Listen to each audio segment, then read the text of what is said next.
Yu-gun was known as the Death Cop. Just hearing his name made criminals terrified.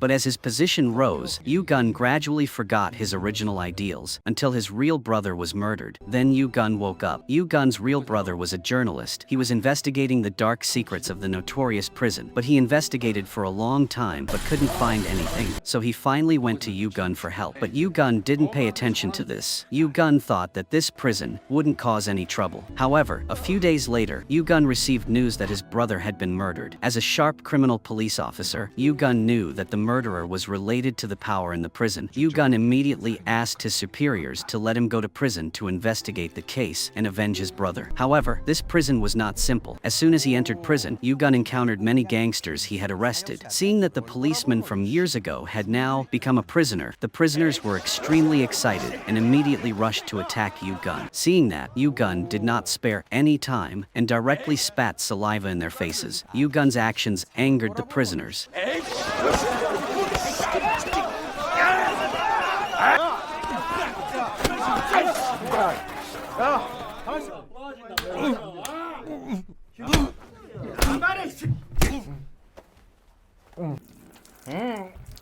그래. 아유, 씨. 나는 뭐?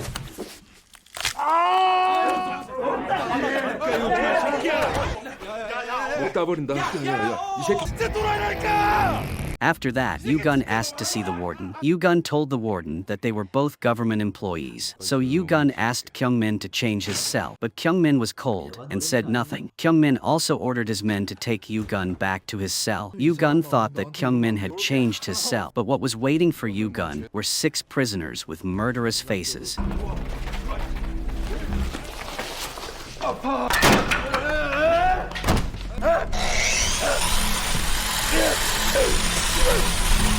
It seemed like they were waiting for someone's orders. It turned out that person was the prison boss named Ik-ho. Ik-ho was the one who ran all the crimes inside the prison, and the warden was also appointed by him. Ik-ho could freely enter and exit the prison to run large-scale criminal activities. Ik-ho often let prisoners in the camp sneak out to work for him. Seeing that Yu-gun was not understanding, Ik-ho signaled his men to teach Yu-gun a lesson. Very quickly, Yu-gun was put on the cutting machine. Ik-ho intended to cut off Yu-gun's hand to set an example for the other prisoners. Yu-gun struggled but was helpless. Facing the rotating saw, Yu-gun was forced to bow his head and beg for mercy. Ik-ho achieved his goal and signaled to release Yu-gun. After that, Yu-gun was taken to solitary confinement by the prison warden. Yu-gun asked the warden about Ik-ho's background. The warden said that Ik-ho was the emperor of the prison, and all the wardens and prisoners obeyed his orders. Ik-ho had close relationships with high-ranking officials, so he had absolute power here. At night, Ik-ho led the prisoners out to commit crimes. The prison became the perfect alibi for them. The next morning, Yu-gun was released from solitary confinement. When he went to the stadium, Yu-gun unexpectedly met an old teammate. While the two were talking, Chang-gil appeared and provoked him. Yu-gun still remembered Ik-ho's warning, so he decided to leave. But Chang-gil still tried to follow Yu-gun to cause trouble.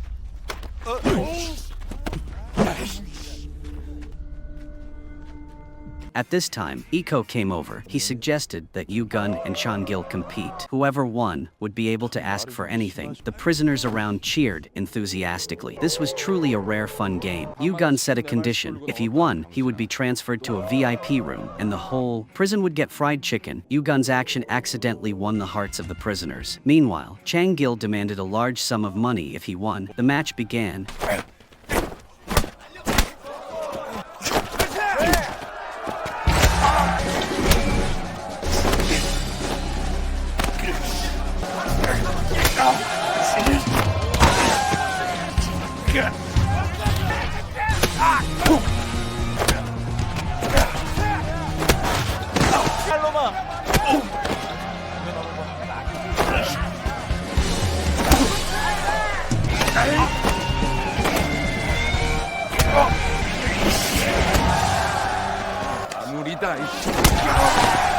Yu Gun successfully defeated Chang Gil. In the end, Yu Gun was transferred to a room as he wished, and the puff prisoners shared the fried chicken. Before leaving, Yu Gun spat chicken bones at Chang Gil's face. The new prison cells surprised Yu Gun. Apart from the 4 high walls, it was no different from the outside. However, the inmates here were hiding secrets that no one knew. On this side, Warden Kyung Min went out to eat with Dr. Kim. Kyung Min was originally just a normal warden, but after teaming up with Ik-ho, he was quickly promoted. Kyung Min and Ik-ho cooperated with Dr. Kim, the 3 of them working together internally and externally to carry out criminal operations. At the same time, Ik-ho began to prepare for the next move. First, Ik-ho asked Kyung Min to get a map of the target location. Then Ik-ho and his juniors discussed the detailed plan. Ik-ho also mobilized experts from other prisons. Some were bomb disposal experts, others were cold-blooded murderers. At night, the warden quietly opened the door for them to leisurely leave the camp. A man was reading the newspaper when he was startled by the phone ringing incessantly.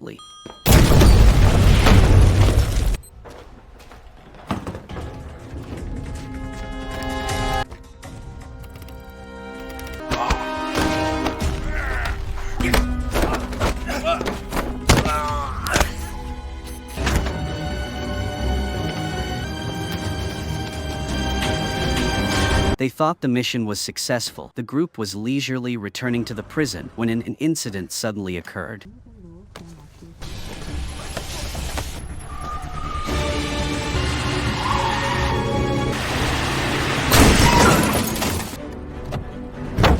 Kyung Min quickly received news that the drugs were missing, which made him extremely angry. If the incident was exposed, Kyung Min's collusion with the prisoners would be exposed. Just when Kyung Min had not thought of a way, the phone rang. After answering the phone, Kyung Min's face turned pale. It turned out that the director would personally inspect the prison. Kyung Min did not understand why the director came directly to inspect the prison. Immediately after, Kyung Min quickly led people to the gate to welcome the director. The director asked to tour the entire prison. On the surface, the prison looked orderly, but the director quickly realized something was wrong. Seeing Ik-ho so calm and composed, the director became even more suspicious. The director remembered that Ik-ho used to be a notorious devil in the old prison, but now Ik-ho suddenly became a model prisoner. This change made the director confirm that there was something fishy. The director questioned Kyung Min. Seeing Kyung Min stuttering, the director was even more certain that this place was hiding a secret that no one knew about. The director asked Ik-ho to bow to him like before, but Ik-ho did not move. The director angrily took off his shirt. Then he held a baton and pointed it straight at Ik-ho.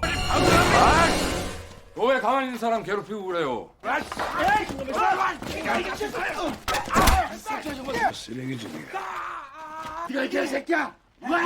At that moment, Yu Gun stepped out, loudly criticizing the director for using his power to bully people. But immediately after that, Yu Gun was beaten to the point of death by the prison guard. Seeing that, the director cursed a few times and then left. At this time, Ik-ho looked at Yu Gun thoughtfully. Meanwhile, Yu Gun was imprisoned in a solitary cell. But after a few hours, Yu Gun was released. To show his gratitude, Ik-ho promised to fulfill one of Yu Gun's wishes. Yu Gun jokingly said he wanted to eat sashimi because this was a dish that was almost impossible in prison. Unexpectedly, Ik-ho immediately agreed. Not only that, Ik-ho also led Yu Gun out of prison openly. After that, Ik-ho personally sliced sashimi to treat Yu Gun. During the party, Ik-ho thanked Yu Gun for helping him in a time of crisis. After that, Ik-ho asked Yu Gun to help him catch someone. When the job was done, Ik-ho would pay him 100 million won. Unexpectedly, Yu Gun immediately agreed. After that, they got in the car to discuss the plan. Yu Gun relied on his police intuition. He cleverly extracted information from an informant. Yu Gun quickly knew the whereabouts of the person who took the drugs. Then Yu Gun ambushed the suspect at the location where he appeared. When the man came into sight, Yu Gun's group immediately surrounded him. Although the man was extremely stubborn, he was quickly subdued by Yu Gun's majesty. From here, Yu Gun further consolidated his position. The man who stole the drugs was quickly brought to Ik-ho. The thief trembled and begged for his life, but in the end, he was still forced to end his life with a rope. Yu Gun witnessed the whole thing with his own eyes. Ik-ho ordered his subordinates to give Yu Gun 100 million won in cash. Looking at the heavy amount of money, Yu Gun was speechless. From then on, Yu Gun completely sided with Ik-ho. Yu Gun became Ik-ho's right-hand man. The two were always side by side, from going out to discussing plans. This closeness makes Ik-ho's trusted subordinate Woo Hyuk jealous. During dinner, Ik-ho invites everyone to raise a glass, but Woo Hyuk's face is gloomy. It's clear that Woo Hyuk doesn't respect Ik-ho. Seeing this, Yu Gun can't stand it anymore. He directly immediately provokes Woo-hyuk. The atmosphere is tense. Iko suddenly picks up a baking tray and throws it hard at Woo-hyuk. At the same time, Chang-gil knows that Woo-hyuk was beaten. Chang-gil immediately calls Woo-hyuk over. Through the incident that just happened, Chang-gil tries to separate Woo-hyuk and Iko. Chang-gil also says that Woo-hyuk's position will sooner or later be taken by Yoo-gun. Chang-gil offers to cooperate with Woo-hyuk. On the other side, Yoo-gun sneaks into Kyung-min's office. Previously, when Yoo-gun was cleaning, he discovered a secret compartment. This time, Yoo-gun wants to find information about his brother's death. Unexpectedly, Yoo-gun actually found it. After listening to the tape, Yoo-gun was stunned to know that his brother was killed by Iko. At that moment, Kyung-min walked in. He was about to leave, but quickly discovered something unusual. Yoo-gun pretended to say he was cleaning, but Kyung-min didn't believe him and tried to search Yoo-gun. Luckily, a young prison guard stepped in to help Yoo-gun escape from the office. The next day, Chang-gil's plan to rebel began.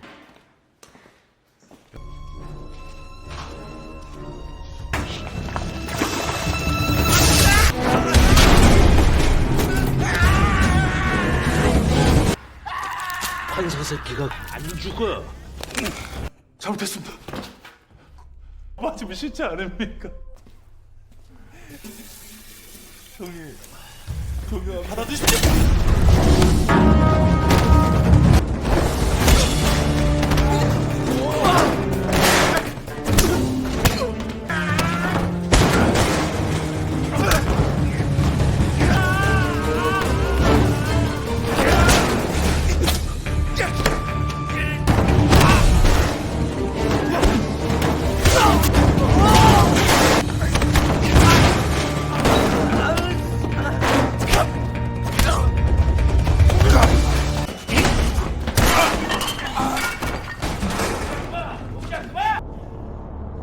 At this time, the prison guards arrived in time to arrest the rebels and take them back to their cells. The next day,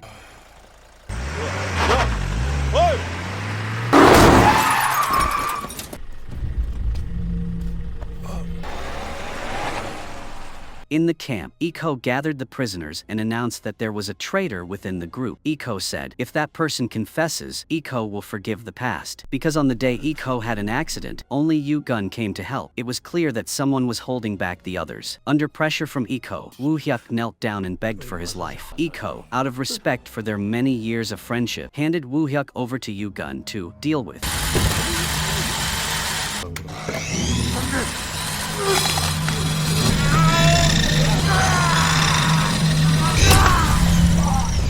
After finishing, Yoo-gun goes to the observation deck and sees Iko waiting. Iko sternly invites Yoo-gun to officially join Iko's organization. The next day, the director calls Kyung-min to the shooting range. Kyung-min is stunned and gets a slap in the face. The director suspects Kyung-min and Iko of having a shady deal. Kyung-min firmly denies it, but the director already has an answer in his heart. On the other side, Yoo-gun secretly gives money to a prison guard. Then Yoo-gun is led to a secret warehouse. Here Yoo-gun meets his superior, Jong-suk. Then Yoo-gun hands him the tape recording of evidence. Yoo-gun says that Iko runs the criminal factory in the prison. Outside is in charge of Dr. Kim, and the warden Kyung-min is the intermediary. Jong-suk tells Yoo-gun to be careful, but Yoo-gun is determined to avenge his brother and bring the criminals to justice. In the office, Kyung-min announced that Iko was recommended for parole after 18 years of exemplary reform. Kyung-min then gave Iko the parole form. Kyung-min also congratulated Iko on being free again. In fact, Kyung-min wanted to cut ties with Iko. Iko immediately tore up the form in front of Kyung-min. Kyung-min was angry but did not dare to react. That night, Iko began his revenge plan on the director because the director always ruined his good things, so led his subordinates out to deal with it. Before that, Iko and a fellow prisoner who used to be an army staff officer had drawn up a detailed plan. While Iko went to the bathroom, Yoo-gun secretly informed Jong-suk, but Iko discovered that Yoo-gun was absent. When Iko returned, he saw that Yoo-gun was on the phone. Iko immediately grabbed Yoo-gun's phone. Hearing Yoo-gun's mother's voice on the other end of the line, Iko immediately hung up. Yoo-gun was also scared. At the same time, Jong-suk received a tip from Yoo-gun. Jong-suk immediately led the team to the foundry on the outskirts of Ansan. But when they arrived, they only saw a few workers, and there was no trace of the crime. It was simply a ceramic factory. At the same time, Iko took Yoo-gun to the stone crusher. When Yoo-gun asked about the situation, Iko just told him to calmly consider everything. At that moment, several subordinates subordinates drove up and threw a black bag on the ground. Inside was the director Iko, announced that he wanted to put Kim Min in the director's place so that Kim Min could control the entire prison. After saying that, Iko signaled to start the crusher. The director was scared and begged for his life, but Iko had no intention of sparing him. Iko directly pushed the director into the crusher before Yu-gun's eyes. Yu-gun could only stand there helplessly. At this time, Jong-suk heard that the director was missing, so Jong-suk asked to block the road back to the prison to catch the escapee. But the superior covered up the incident and asked Jong-suk to return to the office. On the other side, Iko and his subordinates returned safely to the camp. Iko gave Yu-gun the photo and asked Yu-gun to identify the person in the photo. Seeing his superior, Yu-gun was extremely scared, but Yu-gun pretended not to know him. Iko suspected that there was an insider because the police arrived at the foundry at the right time. There could not be such a coincidence. At this time, his subordinate received a phone call from Iko. He had captured Jong-suk and was about to put Jong-suk in the crusher. Iko said that he had done the same thing to a journalist. Seeing Yu-gun's evasive eyes, Iko was sure that Yu-gun was the traitor. Knowing that the incident was exposed,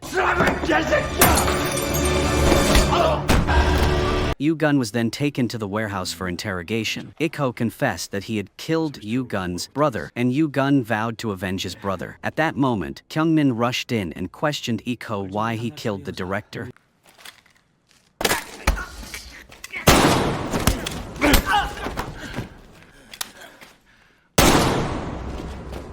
Iko did not kill Yu-gun, but Iko blamed Yu-gun for shooting Kyung-min. Then, Iko would hang Yu-gun, faking the scene of Yu-gun ending his own life.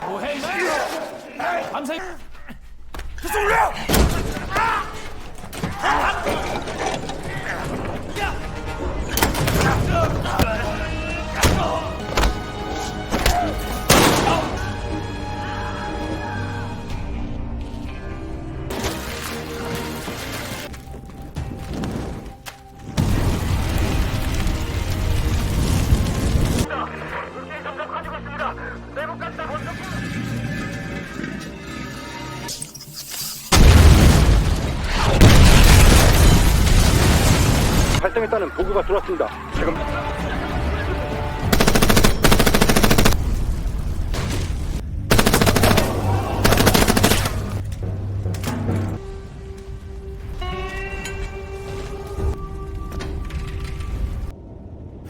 경치 죽이지.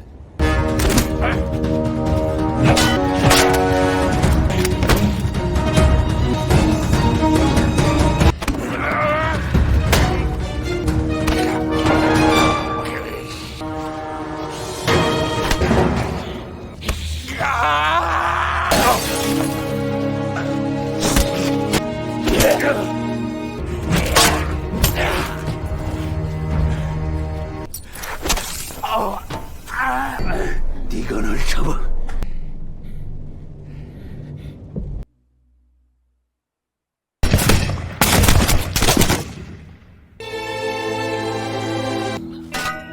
His body covered with bullet holes, like a beehive. A life of rampage in prison ended here. After 5 years of investigation, the police finally cleared the dark forces in the prison. Yu-gun was cleared, and all of Iko's juniors were arrested. But in Yu-gun's heart, there was still a wound that could not heal. Yu-gun had lost his beloved brother. The incidents that happened in prison still haunted Yu-gun's mind. The movie ended here. Thank you for watching, goodbye, and see you again.